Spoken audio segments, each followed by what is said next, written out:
AP Congress party అధ్యక్షురాలు YS Sharmila సోమవారం ఆమదాలవలస మండలం కొర్లకోటలో నిర్వహించిన ఉపాధి పరిరక్షణ యాత్రలో పాల్గొన్నారు.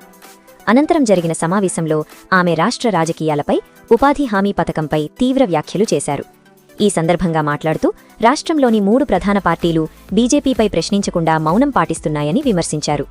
ఉపాధి హామీ పథకాన్ని కేంద్ర ప్రభుత్వం నీరుగార్చినా ఎందుకు ప్రశ్నించడం లేదని ఆమె ఆగ్రహం వ్యక్తం చేశారు. 12 సంవత్సరాల క్రితం ప్రత్యేక హోదా తెస్తామని చెప్పిన వైఎస్ జగన్మోహన్ రెడ్డి అధికారంలోకి వచ్చిన తర్వాత బీజేపీకి తలవంచారని ఆరోపించారు. దీనిపై ప్రస్తుతం అధికారంలో ఉన్న తెలుగుదేశం పార్టీ, జనసేన పార్టీ కూడా నోరు మెదపడం లేదని వ్యాఖ్యానించారు. ఉపాధి హామీ పథకం ద్వారా గ్రామీణ ప్రజలకు ఉపాధి కల్పించాల్సిన అవసరం ఉందని, కేంద్రం తీసుకుంటున్న నిర్ణయాల వల్ల గ్రామీణ కార్మికులు ఇబ్బందులు పడుతున్నారని తెలిపారు. ప్రజల హక్కుల కోసం కాంగ్రెస్ పార్టీ పోరాటం కొనసాగిస్తుందని పేర్కొన్నారు. ఈ సమావేశానికి స్థానిక కాంగ్రెస్ నాయకులు కిల్లి కృపారాణి, సనపల అన్నాజీరావు, కార్యకర్తలు మరియు గ్రామస్తులు పెద్ద సంఖ్యలో హాజరయ్యారు. అమ్మ తగినన్ని రోజులు పని ఇవ్వటమే లేదు అంటున్నారు, 100 రోజులు పని ఇవ్వటమే లేదు అంటున్నారు. కానీ ఇచ్చినంత పని కూడా వెళ్ళినన్ని రోజులు కూడా పూర్తి పేమెంట్ రావటం లేదు అంటున్నారు. ఒకవేళ పేమెంట్ వస్తే కూడా 1 నెల, 2 నెలలు, 3 నెలలు వాళ్ళకి ఎప్పుడు తోచితే అప్పుడు ఇస్తున్నారు అంటున్నారు. అసలు ఒక పద్ధతి, ఒక ప్రక్రియ లేకుండానే ఈ పద్ధతి తయారైంది అంటున్నారు. ఆఖరికి మంచినీళ్ళు ఇచ్చే దిక్కు కూడా లేదు అంటున్నారు. ఆఖరికి ఈ పథకాన్ని బీజేపీ వచ్చిన తర్వాత ఎలా తయారు చేశారు అంటే, ఈ పథకానికి ఎన్ని తూట్లు పొడిచారంటే, ఎంత నీరు గార్చేశారంటే, అసలు ఈ పథకానికి పోవడం దండగా, ఈ పని చేయడం దండగా. ఉపాధి హామీ పనికి పోయినా కూడా ఆ డబ్బులు మళ్ళీ రావు.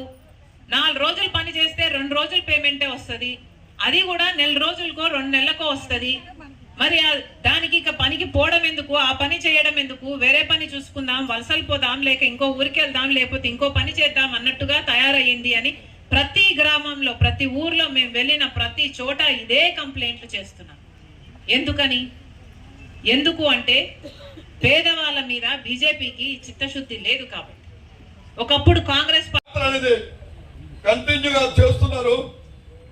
పరిరక్షణ, ఉపాధి హామీ పరిరక్షణ యాత్ర ముఖ్యంగా చాలా క్లుప్తంగా భక్తులు మాట్లాడాలని కోరుకుంటూ ముందుగా కేంద్ర మాజీ మంత్రి కృపారాణి గారిని మాట్లాడాలని కోరుతాం. షర్మిలారెడ్డి గారు, అదే విధంగా వర్కింగ్ ప్రెసిడెంట్, మాజీ సహచర మనకి జూమ్ కాల్ చేసి, అయ్యో పాపం కేంద్రంలో ఎన్డీఏ ప్రభుత్వం ఉపాధి హామీ పథకాన్ని రద్దు చేసింది, పేదల బ్రతుకులు బజార్న పడ్డాయని ఆమె కూడా విచారం వ్యక్తం చేయొచ్చు.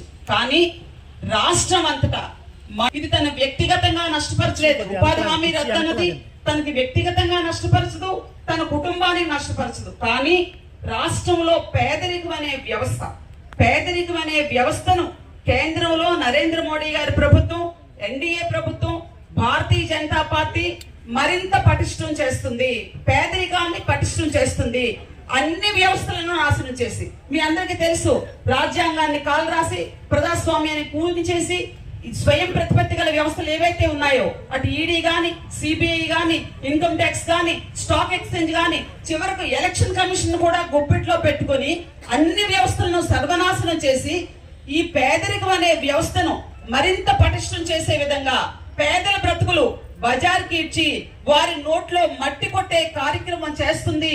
నా ఉపాధి హామీ కార్మికుల వేతనదారులతో నేను దగ్గరవాలి, వారి ఇబ్బందులు తెలుసుకోవాలి, వారి సమస్యలు తెలుసుకోవాలని ఎండనక వాననక మన ముందుకు వచ్చేసిన మన సోదరి, మన అభిమాన నాయకురాలు వైఎస్ షర్మిలారెడ్డి గారికి ఒక్కసారి శ్రీకాకుళం జిల్లా కాంగ్రెస్